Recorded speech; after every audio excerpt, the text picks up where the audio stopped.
Buenos días, estimados alumnos del curso de Metafísica FIL 14. Esta es la quinta lección que vamos a estar realizando por este medio del curso. Quiero partir recordándoles algunas cuestiones administrativas que son importantes. Ya, en fin, les he escrito sobre eso, pero prefiero insistir en estas cosas para evitar cualquier posible malentendido. El día jueves a las 5 de la tarde se van a liberar las preguntas para nuestra primera prueba. Esa prueba va a tener un valor del 25% de la nota de presentación a examen, ¿de acuerdo? Y van a tener ustedes 2 horas para contestar las preguntas de esa prueba. Esa prueba va a constar de 3 preguntas, cada una de ellas con 20 puntos más un punto base. O sea, perdón, 20 puntos, son 2 puntos, pero en fin. Sí, son 2 puntos más un punto base. Y van a tener una ayudantía mañana con Felipe Carrasco que va a en fin, reforzar los puntos centrales de la materia del curso, especialmente las lecturas en los temas en donde ustedes puedan haber tenido mayores dificultades. Entonces, les pido que estén atentos a estas cosas. Vamos a continuar entonces con los temas que estábamos tratando en las lecciones pasadas. Y ustedes recordarán que estábamos tratando acerca de el contraste entre posiciones llamadas realistas y antirrealistas acerca de un dominio de entidades, un tipo de cosas que existen o cosas que suponemos que existen, ¿no? Y estábamos considerando en particular ciertas formas de antirrealismo global. Recuerden ustedes que cuando, cuando estamos pensando en una concepción eh, antirrealista, uno puede ser antirrealista respecto de algún dominio acotado, lo cual es compatible con ser realista respecto de otro. Uno puede ser, por ejemplo, un antirrealista respecto de los hechos morales y un realista respecto de los hechos físicos. O al revés, uno podría, qué sé yo, ser realista respecto de hechos morales y antirrealista respecto de los hechos físicos si uno pensara que, qué sé yo, que los objetos físicos están constituidos simplemente por, no sé, estados perceptivos, por ejemplo, o algo por el estilo. Eso es perfectamente coherente. Y cabe también la posibilidad de un filósofo que tenga una posición antirrealista global, o sea, que esté sosteniendo ese filósofo que todo lo que existe está constituido por nuestros estados epistémicos. Eh, Al revés, no tiene mucho sentido hablar de un realista respecto de cualquier dominio. En fin, decimos que alguien es realista cuando en realidad es realista al menos de un dominio, en este sentido, bien, cuando estamos haciendo el contraste con el antirrealismo global. Y, y yo tenía interés en dedicar espacio en estas explicaciones al comienzo del curso, porque tal como les indiqué en la lección anterior, eh, un problema importante para comprender la naturaleza de las discusiones que vamos a estar viendo a lo largo del semestre es si uno se acerca a tratar de entender estas discusiones con el presupuesto de que uno tiene que, por decirlo así, ser antirrealista en principio, a menos que uno tenga una justificación específica para un dominio de entidad. Porque las discusiones que vamos a ver aquí son discusiones que en su gran mayoría presuponen básicamente una concepción realista del mundo y una concepción realista de las entidades de las cuales vamos a estar discutiendo, ¿no? Entonces, eh, quiero yo dar aquí algún tipo de explicación de por qué pasa esto, ¿no? Por qué razón sucede esto, eh, y en fin, y precaverlo de una posible fuente de malentendido que después pueda ser complicado el que ustedes entiendan por qué razón se desarrollan y las discusiones tienen el carácter que tienen, ¿bien? Entonces, eh, estábamos considerando el antirrealismo global y yo le estaba explicando en la lección anterior que una motivación muy importante para el antirrealismo global, cuando comienza a ser una posición relativamente popular en filosofía, es que se presenta como una manera de contestar las dificultades escépticas. O sea, si uno está pensando que hay motivos que deben tomarse en serio para poner en cuestión nuestro acceso epistémico a qué sé yo, un mundo exterior, a un mundo común, compartido, de objetos en los cuales nos movemos. Entonces, el antirrealismo se presenta como una manera de enfrentar ese desafío escéptico, disolviendo los problemas epistemológicos que trae el escéptico. El escéptico nos ofrece un problema por el cual nosotros realmente no estamos justificados a creer que hay sillas, mesas, galaxias, y el antirrealista de alguna manera alivia la inquietud de ese problema escéptico cuando nos postula o nos ofrece una explicación alternativa en donde toda la realidad de mesas, sillas, seres humanos, caballos, galaxias, bacterias, viruses, lo que sea, está constituida por nuestros estados epistémicos. Entonces, cuando se hace esa maniobra, lo que sucede es que lo que existe en la realidad no puede exceder las capacidades de nuestras capacidades cognitivas. O sea, no hay ningún riesgo, ningún peligro de que estemos radicalmente equivocados en las creencias que tenemos acerca del mundo, acerca de las galaxias, las bacterias o lo que sea, porque estas entidades son constituidas por nuestros estados epistémicos y en principio nosotros sabemos qué estados epistémicos tenemos, por tanto esa realidad es escrutable completamente por nosotros, ¿no? Bueno, entonces esa motivación central es la motivación que ha hecho atractivo el antirrealismo global por mucho tiempo, ¿no? Yo les voy a comentar un poco más por qué razón, eh, especialmente la segunda mitad del siglo XX, la actitud cambia muy radicalmente y por eso entonces que también se produce una explosión en los trabajos de metafísica, debido a que la actitud que se adopta frente al desafío escéptico también es radicalmente distinta. Pero eso quiero explicarlo más adelante, no sé si alcancemos hoy día, sino en fin, la siguiente lección. Bueno, entonces, el antirrealismo global entonces se presenta como una posición que ofrece una respuesta razonable al desafío escéptico. Y estábamos conversando la última lección acerca de diferentes formas que puede adoptar un antirrealismo global. No es una única forma, sino que hay una variedad inmensa de posiciones posibles que se podrían adoptar, en donde uno asume que toda la realidad está constituida o depende de nuestros estados epistémicos. Una forma muy radical de antirrealismo es el relativismo en todas sus formas, el relativismo cultural o el relativismo histórico o el relativismo individual, bajo cualquiera de sus formas, y es una forma, como estamos explicando además, que siendo tan radical también es autorrefutante, es una posición que implica su propia negación, lo cual lo hace especialmente complicado, ¿no?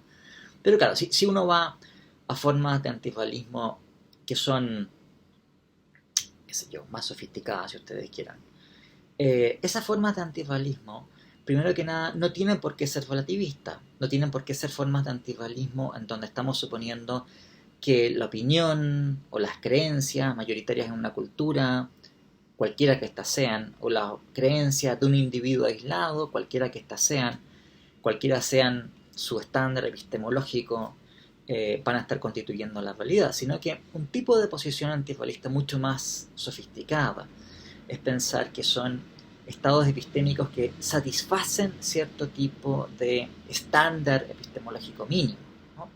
Ahora, un tipo de posición de ese estilo que está asociada con Kant, pero voy a explicarles por qué pasó. Uno no puede atribuirle esto a Kant directamente, pero sí uno puede decir que inspirado o bajo la influencia de ciertas ideas kantianas centrales, hay una forma de antirrealismo global que piensa que la realidad está constituida por nuestros estados epistémicos, al menos parcialmente, pero esos estados epistémicos no son cualquier cosa, son lo que resulta de la aplicación de ciertas categorías a priori de nuestro entendimiento. Categorías a priori que son de carácter necesario y que posee cualquier sujeto racional que sea como nosotros, o sea, que tenga capacidades racionales iguales que nosotros. Algo así como, mira, nosotros no podemos sino pensar la realidad de una cierta manera, de acuerdo a estos conceptos a priori y principios a priori que están inscritos en nuestro pensamiento y en la estructura necesaria de cualquier pensamiento que pudiese tener un sujeto con capacidades cognitivas superiores. Bueno, entonces, en una concepción de este estilo, que como digo está asociada usualmente a Kant y que tiene una tradición en todo el siglo XIX y bien entrado el siglo XX, o sea, por ejemplo, en cierta medida es una concepción de este estilo lo que está detrás de los neopositivistas, solamente que sustituyen, por eso las categorías a priori kantianas por la lógica matemática, así como que la lógica matemática es algo así como esos principios a priori que Kant quizás no descubrió y no describió tan precisamente, pero que ahora que sabemos más lógica sí los podemos indicar. Una concepción de este estilo pareciese ser, aquí también hay problemas exegéticos, lo que sostiene Wittgenstein en el Tractatus Logico-Philosophicus a comienzos del siglo XX. Entonces hay una tradición de pensamiento que viene de esta idea. Y la idea entonces es que, claro, cuando pensamos que la validad depende de esos estados epistémicos, no es cualquier estado epistémico. Son principios a priori, son de carácter necesario, no son arbitrarios, no tienen variabilidad cultural, no difieren ni en el tiempo ni entre distintos sujetos. Si hubiesen marcianos o alienígenas muy inteligentes o ángeles, no podrían pensar la realidad distinto, porque, en fin, porque está, como digo, inscrito en la naturaleza de cualquier pensamiento racional. Entonces, es una forma de antirrealismo global, pero noten ustedes que no es relativista, no está diciendo que, en fin, cualquier cosa que llegue a pensar en una cultura, las cosas van a ser así. Eh, bueno, entonces, esta también es una forma de antirrealismo global, pero ustedes pueden ver que se trata de una concepción antirrealista que no es una posición antirrealista en donde cualquier cosa vale, en donde nuestras creencias constituyen cualquier cosa, digamos, ¿no? Sino que, y por supuesto también un sujeto en la medida en que no sea fiel a sus principios a priori va a ser irracional y sus creencias no cuentan para nada, digamos, ¿no? Sino que solamente cuentan las creencias de sujetos racionales que están pensando de acuerdo a estas categorías a priori, pero de otra manera no serían aceptables, digamos, para la constitución de la realidad. Eh, yo les comentaba que no es, eh, en fin, al menos yo no lo tengo claro, sé que aquí hay temas exegéticos delicados que los kantianos están en condiciones de discutir con mucha más competencia que yo, pero uno no podría atribuirle esa posición directamente a Kant, aunque sí uno puede decir que hay una tradición de pensamiento que está inspirada en Kant y que tiene en esas concepciones kantianas su punto de partida. ¿Por qué uno puede atribuir esto directamente a Kant? Porque Kant, en la crítica de la razón pura, junto con enunciar esta idea de que el objeto de nuestro conocimiento está constituido en parte por la aplicación de estas categorías a priori, que son, por ejemplo, la categoría de sustancia, la categoría de causalidad, algo así como, mira, no es que nosotros accedamos a sustancias, a objetos particulares que son ontológicamente independientes y que hacen de soporte de las cualidades de ese objeto, sino que nosotros tenemos acceso a lo que se nos da es un montón de experiencias perceptivas que están desagrupadas, que son plurales, diversas, que no están unificadas, y nosotros no podemos sino pensar ese conjunto de percepciones unificadas en una única sustancia, que es aquello que hace de soporte de todas estas cualidades. O cuando se trata de las conexiones causales, la idea sería que nosotros, claro, lo que recibimos en virtud de la percepción sensible son simplemente una, en fin, pluralidad variopinta y desagregada, fragmentaria de percepciones sensibles, pero nosotros no podemos sino pensar esa variedad, sino conectada por regularidades causales.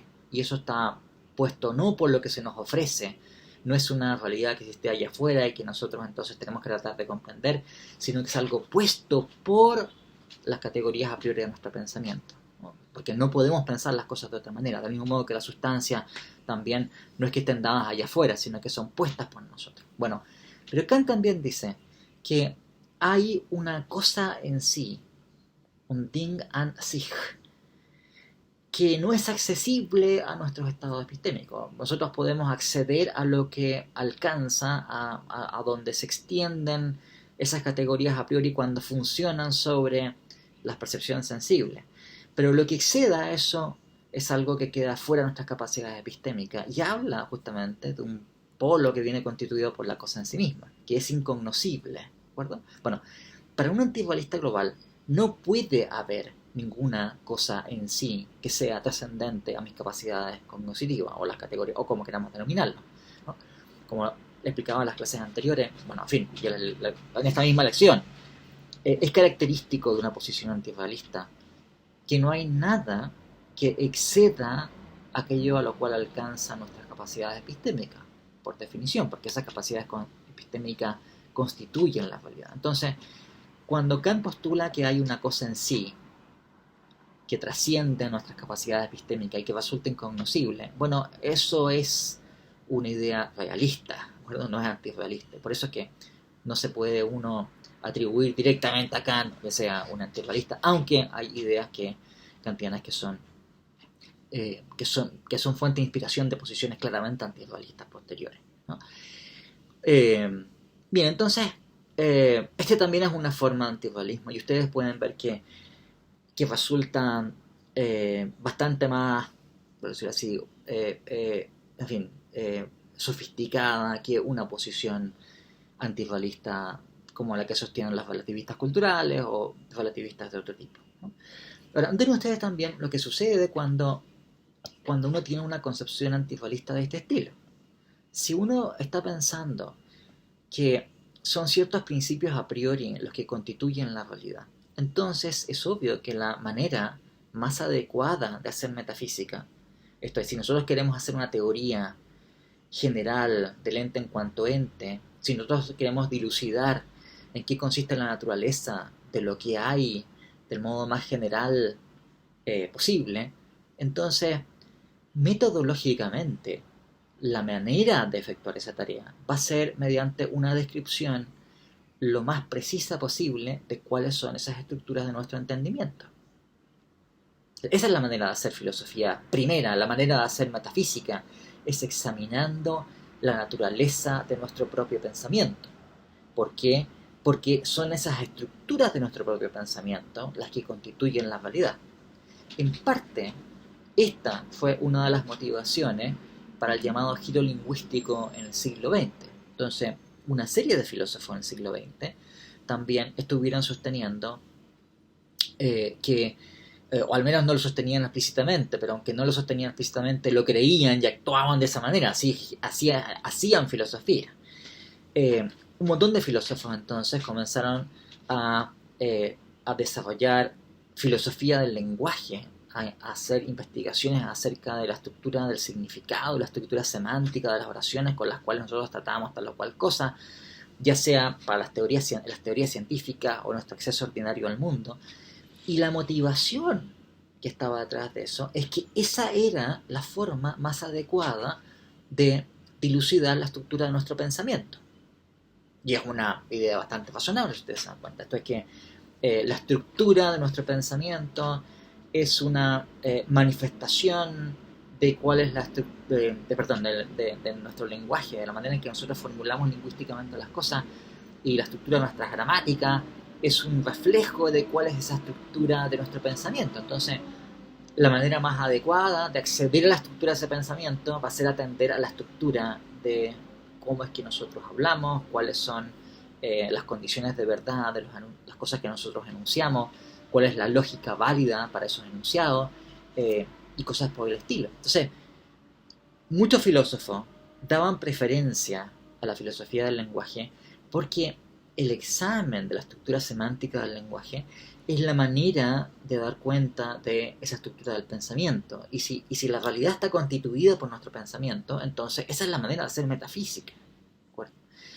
Por esa razón entonces es que le mencionaba el Tractatus Lógico-Filosófico, pero ustedes pueden ver una actitud semejante en muchos filósofos posteriores, digamos, ¿no? Los neopositivistas, en alguna medida en filósofos, por ejemplo, que le daban una preferencia especial al lenguaje ordinario.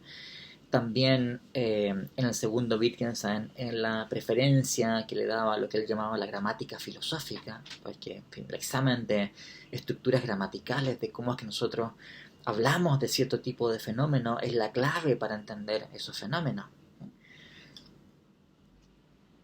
Y Y claro, y el dominio que tiene la filosofía del lenguaje en buena parte del siglo XX tiene que ver, está conectado con esto también. ¿Ok? Bien, entonces, eso también es una forma de anticualismo global. Otra forma de anticualismo global que eh, ha tenido mucho éxito en disciplinas que, en fin, se denominan de manera general como estudios culturales, ¿no? En general es el tipo de cosas que se cultivan hoy día muchas veces en departamentos de literatura, en departamentos de estudios culturales y cosas por el estilo. Es más, hay gente que cuando piensa en humanidades piensa en esto primeramente, lo cual creo que es bien lamentable. Y es el tipo de posición que podríamos llamar posmodernista, ¿no? Esto es, son concepciones en donde se sostiene que la realidad está constituida por nuestros discursos lingüísticos. Algo así como lo que hay en el mundo es lo que nosotros decimos que hay. Si nosotros decimos que hay mesas en una habitación, el que nosotros podamos decir que hay mesas en la habitación depende de que tenemos un lenguaje en donde existe la palabra mesa. ¿De acuerdo? Si no existiese la palabra mesa, nosotros no podríamos decir que hay mesas en la habitación.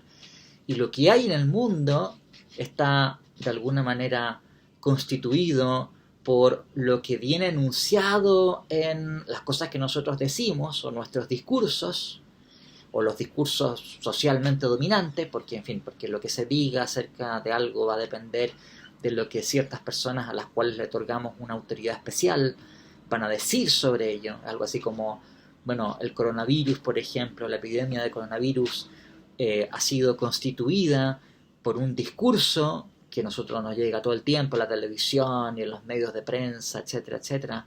Pero ese discurso está reflejando lo que dicen ciertos sujetos que son, por decirlo así, especialmente cualificados, a los cuales le otorgamos nosotros autoridad, que son los científicos, los médicos, los epidemiólogos, los biólogos, microbiólogos, etcétera.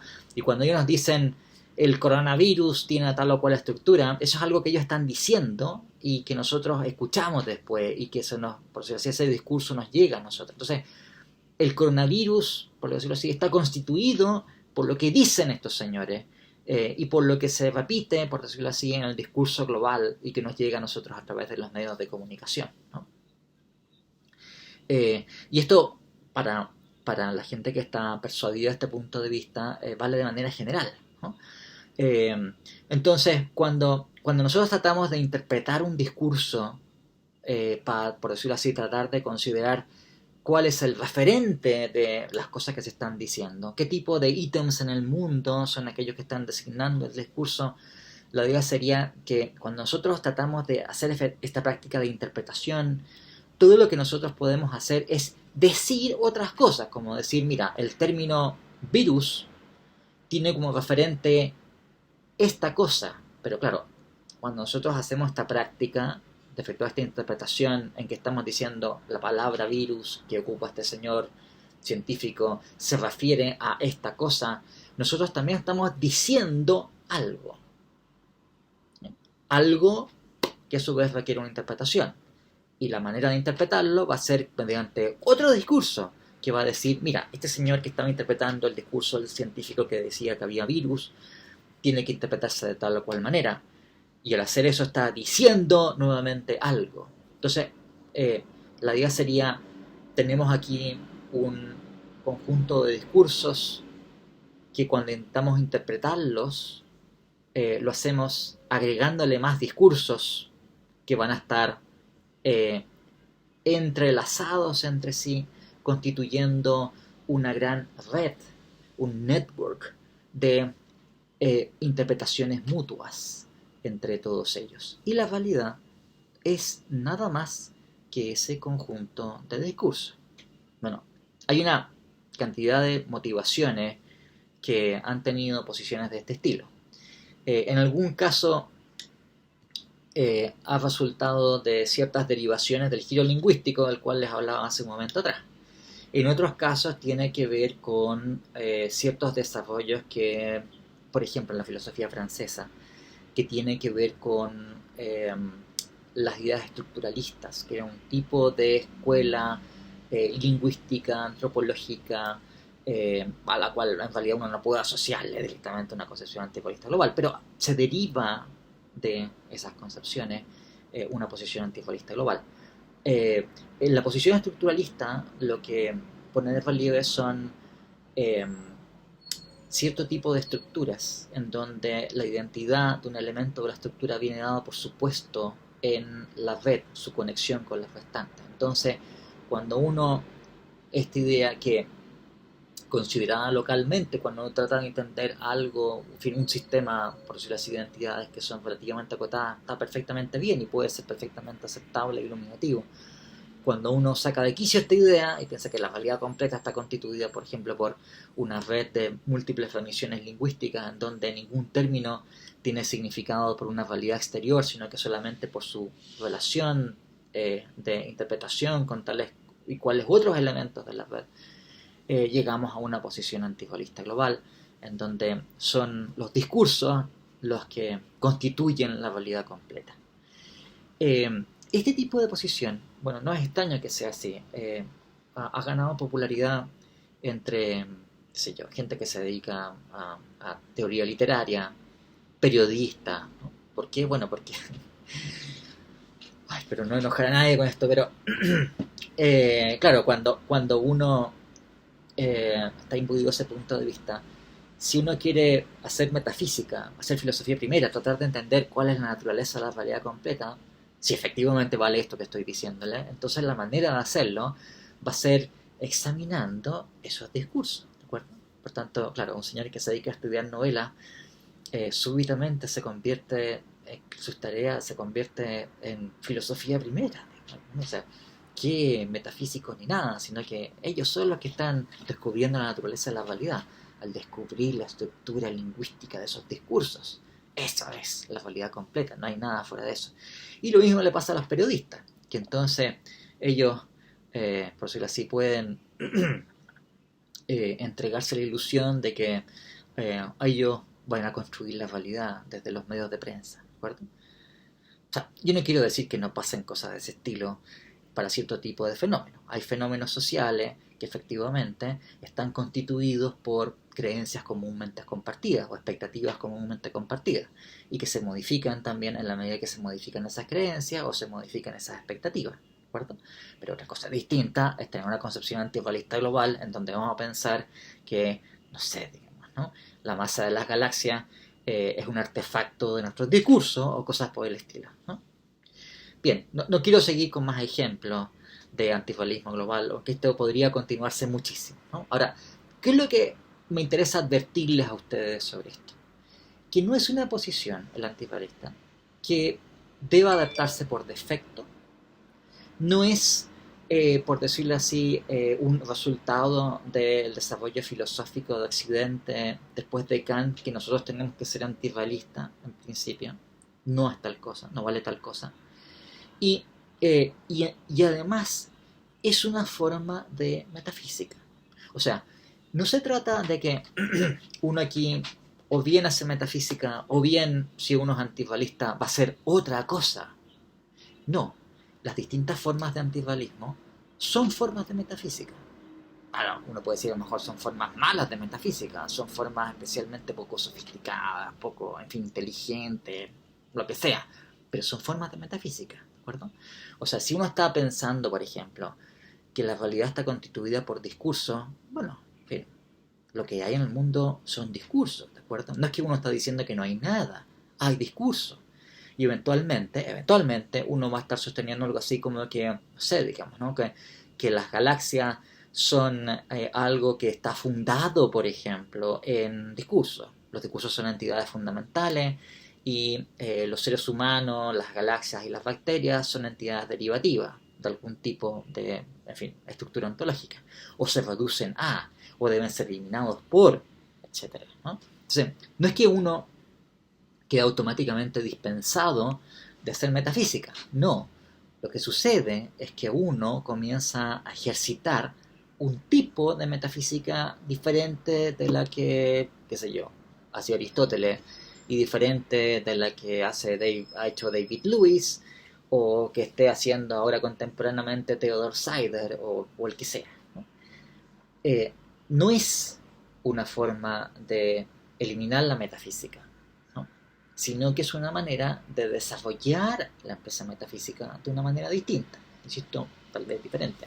Si uno cree que la realidad está constituida por categorías a priori, bueno, en fin, entonces las categorías a priori tienen un puesto ontológicamente fundamental. Habrá que explicar en qué consiste eso y cómo que eh, los objetos físicos se reducen a otra cosa. Y de hecho, claro, cuando uno examina estas teorías con más detenimiento, muchas veces lo que se hace es precisamente ofrecer ese tipo de tarea ontológica, es decir, cómo es que los objetos físicos son simplemente colecciones de percepciones sensibles.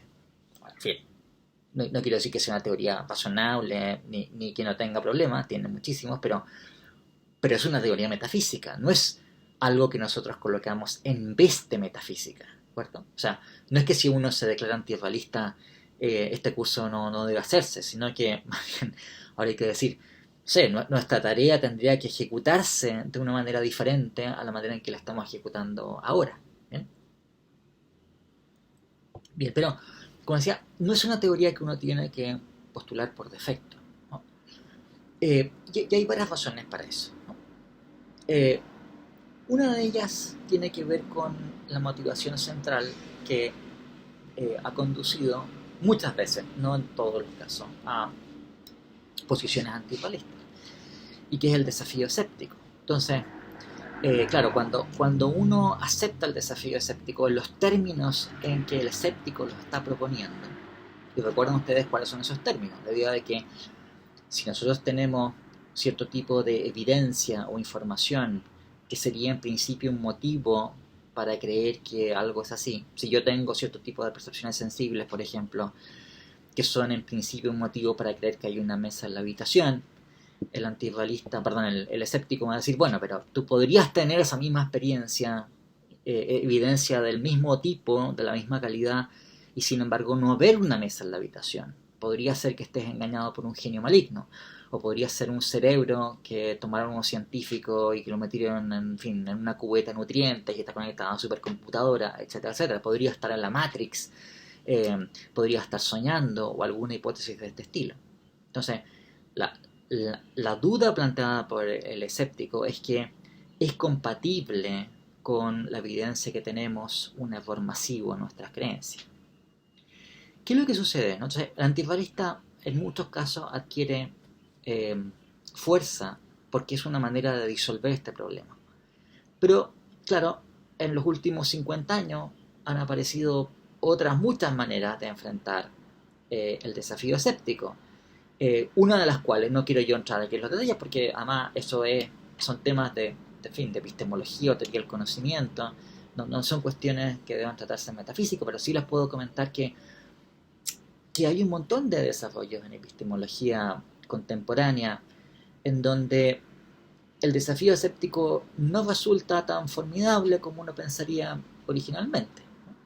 Por ejemplo, una de ellas, o un tipo de respuesta, es la siguiente: es decir, mira, el problema escéptico aparece en todos estos casos porque tú estás suponiendo que yo estoy legitimado epistemológicamente para tener conocimiento de algo siempre que tenga evidencia infalible para ese algo. Bueno, ese es el estándar cartesiano. Cartesiano dice, si existe alguna posibilidad de que me esté equivocado al tener yo una creencia, entonces tengo que asumir que esa creencia no es, en fin, no está justificada, así pura y simplemente. Yo solamente voy a aceptar creencias para las cuales tenga evidencia infalible. Bueno, eso es suponer que solamente podemos tener conocimiento si tenemos un estándar epistemológico que es el máximo, o sea, de tal naturaleza que, dada la naturaleza, la calidad de esa evidencia, no existe ninguna posibilidad de que estemos equivocados, y por eso tenemos que considerar hipótesis que son extremadamente locas, improbables, inverosímiles, como que, no sé, como que hay un genio maligno y que todo el tiempo hace generarnos la ilusión de que las cosas son de cierta manera cuando no son en lo absoluto de esa manera, o que estamos en la Matrix, o que estamos soñando y que todo esto de aquí es producto de, en fin, una ilusión mientras estamos dormidos, o cosas por el estilo. Hipótesis, como digo, hiperconspirativas, extremadamente inverosímiles, pero que, dado que estamos asumiendo de entrada que tenemos que tener un estándar epistemológico máximo, entonces no podemos dejarlas de lado. Bueno, vean ustedes, una actitud que uno puede adoptar aquí perfectamente es decirle, a ver, pero ¿por qué tenemos que buscar el estándar epistemológico máximo? Necesitamos un estándar epistemológico que sea suficientemente bueno. Y eso, ¿no? ¿Cómo es que nosotros asumimos y que tenemos creencias suficientemente justificadas del coronavirus, por ejemplo? Que hay muchas cosas que no sabemos, pero hay otras cosas que sí sabemos sobre el coronavirus. Bueno, lo sabemos por evidencia empírica que hemos recabado y todo lo que sabemos de biología. Ahora, esa información que nosotros hemos obtenido acerca de los virus, las bacterias y cómo funcionan los organismos biológicos es evidencia que nosotros, para la cual nosotros tenemos completa infalibilidad. No, no tenemos completa infalibilidad. No es evidencia que está a prueba de genios malignos y hipótesis de este estilo, ¿de acuerdo? Ni a la Marx ni nada de eso. Y sería ridículo que además cualquiera de nosotros, no sé, supongan ustedes que hay una conferencia de prensa y aparece el ministro de Salud diciendo, bueno, hemos tenido información de que el coronavirus funciona con tal o cual mecanismo, qué sé yo, molecular que permite que entren en las células, etcétera, etcétera. Nosotros levantamos la mano y decimos, señor ministro, pero ¿no ha considerado usted que tal vez estamos equivocados en eso porque nos podría haber engañado un genio maligno? Pues me parece ridículo, ¿no? O si decimos, mira, no sé, digamos, ¿no? Mandamos una sonda a Marte y nos ha entregado información de que, no sé, digamos, ¿no? Hay una abundancia de todo lo cual elemento químico en su suelo. Y nosotros decimos, a ver, pero usted no ha considerado que tal vez nos engañó un genio maligno. Claro, estrictamente, efectivamente nos podrían engañar un genio maligno y no hay virus de ningún tipo y no hay Marte, ni Sol, ni nada, sino que, en fin, somos solamente sujetos cartesianos a los cuales un genio maligno les genera imágenes o estados internos. Pero eso es completamente inverosímil, ¿no? O sea, de hecho, cuando nosotros consideramos ciertas situaciones donde tenemos que ser muy delicados en la evidencia que estamos considerando, consideramos fuentes de duda que resulten, digo, verosímiles, que tengan cierta relevancia en el contexto epistémico en que estemos, no cualquier cosa. Eh, y, y por ende, claro, si uno tiene una actitud epistemológica de ese estilo, diciendo, a ver, olvídate la infalibilidad porque eso no lo tenemos simplemente, no hay completa infalibilidad. Lo que sí nosotros podemos tener es que podemos alcanzar ciertos estándares de evidencia que sean suficientemente buenos, y eso es, y punto, ¿no?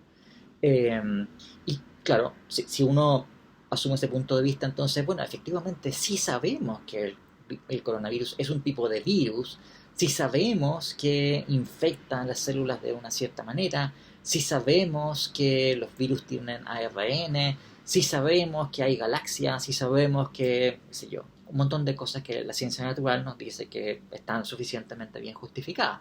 Son cosas para las cuales tenemos conocimiento, aunque no somos infalibles en eso, porque tenemos una evidencia que, como les digo, es adecuada para el tipo de conocimiento que estamos adquiriendo. Y para eso no tenemos que contestar el desafío escéptico tal como lo plantea Descartes en la primera meditación metafísica. Nos basta simplemente con tener buena evidencia, ¿no? Claro, si uno adopta una posición de este estilo, en donde no tenemos por qué aceptar el estándar cartesiano de entrada, bueno, no hay realmente un desafío escéptico, ¿no? Y por esa razón también resulta razonable que la o sea, Valerio no ha sabido a nadie pierde el sueño por las hipótesis escépticas, nadie se queda desvelado diciendo, oh, tal vez estoy siendo engañado por un genio maligno. A nadie le importa la hipótesis del genio maligno, es una especie de ejercicio filosófico que se hace en los departamentos de filosofía, pero que a nadie le importa. ¿Y por qué pasa eso? ¿Porque la gente es imbécil? No, porque no importa, ¿de acuerdo? Entonces, claro, si uno adopta esa perspectiva, entonces no tenemos por qué reaccionar con una estrategia antirrealista, porque el problema inicial para el cual estaba el antirrealismo siendo propuesto ya no es un problema tan severo, ¿de acuerdo? Entonces, si ustedes consideran la actitud que tienen a ver, no sé si todos los metafísicos contemporáneos, pero la mayoría de los metafísicos contemporáneos, esa es la actitud que tienen sobre esto. Entonces, el problema escéptico es un tema epistemológico interesante, hay que estudiarlo naturalmente. Quienes se dedican profesionalmente a la epistemología, por supuesto que consideran eh, múltiples estrategias para enfrentar este desafío y es teóricamente importante, pero claro, cuando hacemos metafísica no tenemos que preocuparnos de eso. Cuando hacemos metafísica, lo que sí tenemos que preocuparnos es de tener buenas razones, de tener buenas justificaciones para las posiciones que estamos tomando. Tenemos que considerar también el tipo de justificaciones que tienen otros filósofos que están postulando una teoría metafísica y la criticaremos si es que nos parece que debe ser criticable por ciertas razones. Pero claro, por decirlo así, si nosotros tenemos evidencia suficiente para hacer física y química y biología y matemática, también tenemos nosotros evidencia suficiente para hacer un buen poco de metafísica, ¿de acuerdo? No estamos vedados de hacer metafísica porque antes tengamos el problema escéptico. Eh, y, y, ustedes pueden ver también entonces que, bueno, que esa motivación que tiene el escepticismo de entrada, el antirrealismo global de entrada, eh, no resulta una razón tan urgente para filósofos que tienen una actitud epistemológica distinta respecto al problema escéptico. Ahora, otro tipo de argumento que ustedes pueden haber escuchado o en fin, o si no lo han escuchado, a lo mejor alguna vez lo van a escuchar, que eh, se repite todavía bastante, ¿no? eh, desgraciadamente, para una posición antirrealista global es el siguiente, diciendo, mira, ¿por qué razón tenemos que creer que todo lo que hay está constituido por nuestros estados epistémicos? Porque cualquier cosa que tú llegas a conocer, vas a conocerla, cualquier cosa del mundo, mediante el ejercicio de tus capacidades epistémicas. Si yo llego a conocer algo es porque yo llego a conocer algo, llego a tener cierto tipo de actividad epistémica en virtud de la cual yo llego a tener conocimiento, ¿de acuerdo? O sea, no podemos tener conocimiento sin tener conocimiento. Y eso automáticamente trae consigo cierto tipo de actos, estados epistémicos que tú tienes. Y por eso entonces es que hay que ser antibalista global. Eh, entonces, en esta línea de argumentación, la idea sería todo lo que existe es todo lo que, o mejor dicho, todo lo que sabemos que existe es algo para lo cual se han ejercitado nuestras capacidades epistémicas. Por tanto, todo lo que existe está constituido por esas capacidades epistémicas. Ustedes pueden ver que hay aquí un salto entre decir todo aquello que nosotros sabemos que existe es algo que ha ido acompañado por actos de nuestro conocimiento, cosa que es trivial, ¿de acuerdo? Porque uno no puede conocer algo sin conocer algo, a decir que esas entidades que son objeto de conocimiento han sido constituidas por esos estados de conocimiento. Cuando decimos que constituida significa ontológicamente constituidas. Claro, el paso entre una cosa y otra justamente es ser antirrealista. Y ese paso no está garantizado, no es obvio. Ese paso requiere una argumentación para que uno pueda aceptarla. ¿De acuerdo? Uno es la trivialidad de decir que yo conozco que P en virtud de mi acto de conocer que P. Yo conozco que P implica que yo he tenido un acto de conocer que P, cosa que resulta trivial. Y otra cosa distinta es que la realidad o el objeto de ese conocimiento ontológicamente está constituido por mi acto de conocer. ¿De acuerdo? O sea, es más, nuestra intuición ordinaria es que es una intuición realista, es que la relación es exactamente la inversa. O sea que si uno considera ontológicamente qué tipo de conexión existe aquí entre el objeto del conocimiento y el acto de conocer es una manera de llegar a saber una realidad que no está constituida por el acto de conocer. Es algo que respecto de lo cual el acto de conocer trata de a lo cual el acto de conocer trata de acceder, respecto de lo cual el acto de conocer trata de ser responsable. y ser sensitivo y tratar de rastrearlo en su naturaleza. Eh, el antifalista está invirtiendo ese orden de dependencia y para eso se requiere un argumento especial. Mientras ese argumento no esté, no tenemos por qué ser antifalistas, ¿no? Con eso, ¿qué quiero decirle? Que, que lejos de ser una situación la situación en la cual nos encontramos, en donde, por decirlo así, hay que ser antifalista por defecto, la situación es exactamente la contraria. Uno va a ser antirrealista cuando hay motivos positivos para hacerlo, y la carga de argumentación la tiene el antirrealista, no la tiene el realista. ¿De acuerdo? Para el sentido común hay mesas, sillas, galaxias y bacterias, y eso es cierto, ¿de acuerdo? Eso es correcto, eso es lo que piensa el señor de la calle, y es racional el señor de la calle al pensar tal cosa, ¿de acuerdo? Y cuando los metafísicos contemporáneos tienen de entrada una concepción realista, también es por lo mismo, ¿de acuerdo? Es asumiendo que el señor de la calle, en principio, es perfectamente racional en asumir eso. Y el problema, por supuesto, hay problemas ontológicos de saber, en fin, si el señor de la calle cree que hay galaxias, es decir, bueno, ¿cuál es la naturaleza de un objeto físico? De los objetos que nosotros son cúmulos de, qué sé yo, propiedades particulares, o hay sustratos. Efectivamente es un problema ontológico preciso, pero sí es una cosa que no podemos poner en duda razonablemente, es que hay galaxias, perros, gatos, mesas, sillas, bacterias y virus, ¿de acuerdo?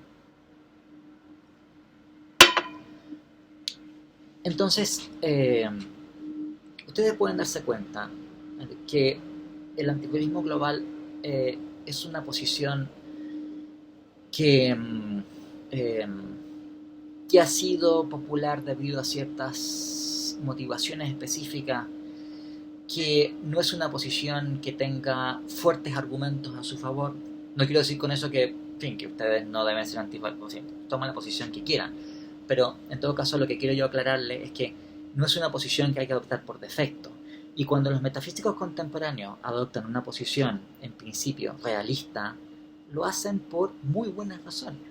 No es porque son todos ignorantes y nunca leyeron a Kant, o son todos una tropa de estúpidos que no se dan cuenta del desafío crítico planteado por Descartes, o porque no tomaron en cuenta las críticas nietzscheanas a la cultura occidental.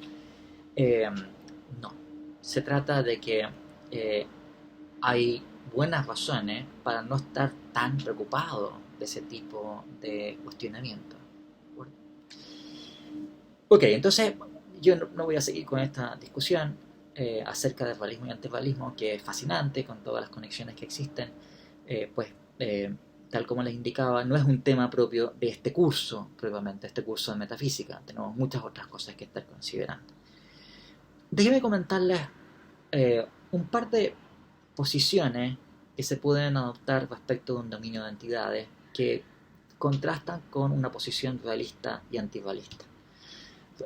Recapitulo yo lo que estábamos considerando. Estamos viendo que nos desviamos bastante con esto del antirrealismo global, pero cuando se trata de la actitud que uno puede adoptar respecto de un dominio de hechos o entidades, o un supuesto dominio de hechos o entidades, uno puede ser realista respecto a ese dominio de entidades, suponiendo que son entidades que existen de manera independiente a nuestros estados epistémicos, o uno puede tener una actitud antirrealista en donde uno va a suponer que esas entidades existen, pero están constituidas por nuestros estados epistémicos. Pero también uno puede adoptar posiciones que son, si ustedes quieren, más radicales que el antirrealismo, que han sido denominadas en la literatura de distintas maneras, ¿no? Se las llama, por ejemplo, no factualismo, ¿no? Irrealismo, o nombres de este estilo, ¿no? Y estas posiciones, que son más radicales, son posiciones en donde, para asociarlo con lo que habíamos visto también en lecciones anteriores, suponen la eliminación de ese dominio de entidad. O sea, no estamos diciendo que esas entidades existen pero están constituidas por estados epistémicos, ya sea porque dependan de los estados epistémicos o porque están fundadas en los estados epistémicos, sino que decimos que no existen simplemente. Y hay, claro, ciertos motivos por los cuales nosotros llegamos a creer que esas entidades existen, pero eso son explicaciones de nuestro error, ¿no? Entonces, posiciones de este estilo, que se llaman no factualistas porque la idea es que no hay ningún hecho, factum en latín, o fact en inglés, no hay ningún hecho al respecto, ¿no? Eh, por ejemplo, hay filósofos que han postulado una posición de este estilo respecto a los hechos morales. Yo les comentaba en lecciones anteriores la opinión de John Mackey, ¿no? Bueno, Mackey es un ejemplo claro de una posición no factualista respecto de la ética. La realidad es que no hay hechos morales, punto. Todas nuestras creencias morales, todas ellas, son un error. Son todas ellas falsas. ¿Correcto? No es que uno esté, por decirlo así, equivocado en creer que es malo pegarle a la abuelita porque en realidad es bueno pegarle a la abuelita. No, uno está equivocado en si es que uno llegase a creer que es malo pegarle a la abuelita, y uno está equivocado si es que llegase a creer que es bueno pegarle a la abuelita. Porque todas las creencias morales, por igual, por mayor, son todas ellas erróneas, ¿no? No hay validades morales, ¿no? Hay también filósofos que han adoptado posiciones así respecto a los hechos matemáticos también. Eh, una actitud también que complementa muchas veces una posición no factualista se denomina el ficcionalismo. ¿Ficcionalismo por qué? Una posición ficcionalista es una posición en donde uno asume que la entidad a la cual se trate sencillamente no existe, pero nosotros tenemos hay ciertas ventajas epistemológicas, ciertas ventajas pragmáticas que nosotros obtenemos si nosotros nos entregamos a la ficción, por eso se llama ficcionalismo, de que esas entidades existiesen. Entonces, por decirlo así, nosotros nos valemos de cierto discurso acerca de esas entidades porque tiene ciertas ventajas, aunque esas entidades no existan, aunque todas esas enunciados acerca de esas entidades sean todas ellas falsas, así como, claro, si uno también toma una ficción, uno le puede parecer entretenida la ficción, pero uno sabe que todo eso es mentira, digamos, no existe en lo absoluto. Uno puede leer El Señor de los Anillos y decir, Gandalf, después de enfrentarse con el Balrog en las profundidades de la mina de Moria, entonces salió convertido en etcétera, etcétera. Y uno puede quedar fascinado, digamos, con esa historia, porque uno sabe que Gandalf no existe, que no existen las minas de Moria, que nunca peleó con un Balrog, que no existe el Balrog, etcétera, etcétera, etcétera. ¿Bien? Entonces, la idea sería, el que uno se entregue a la ficción tiene ciertas ventajas pragmáticas. Por ejemplo, el filósofo que Hartree-Field, que sostiene que todos los hechos sobre las matemáticas es un error sistemático, no hay entidades matemáticas, simplemente sí sostiene que nosotros tenemos ciertas ventajas explicativas en razonar como si hubiese hechos matemáticos. Entonces, por decirlo así, uno tiene que suponer que cuando nosotros decimos 2 más 2 igual a 4, nosotros estamos suponiendo como que esto estuviese precedido por un cualificador, algo así como en la ficción de las matemáticas 2 más 2 igual a 4, de una manera semejante como que uno también puede estar diciendo, qué sé yo, Gandalf se convirtió en Gandalf el Blanco después que venció a Saruman. Claro, y eso es estrictamente falso porque no existe Saruman, ni Gandalf, ni nada por el estilo, pero por decirlo así uno está diciendo esto con una cualificación que es tácita, quizás no la decimos porque no es necesario, que se subentiende, que es en la ficción del Señor de los Anillos, Gandalf se convierte en Gandalf el Blanco después de derrotar a Saruman o algo por el estilo. Bien. Algunas veces el ficcionalismo, entendido en estos términos, es un complemento de una posición no factualista. Entonces un filósofo que sostiene esta cosa bestial, que es decir, esas entidades no existen de ninguna manera, dice, sí, pero igual nosotros tenemos ciertas ventajas pragmáticas en asumir ese discurso como si esto fuese verdad, aunque sabemos que en realidad no lo es. Bien, señores, entonces vamos a dejar aquí la explicación de hoy día. Voy a hacer solamente esta lección esta semana. Recuerden ustedes que lo que he explicado hoy no va a ser preguntado en la prueba del jueves y seguiremos la próxima semana. Mucho ánimo con el estudio y todas estas cosas y nos estamos viendo. Adiós.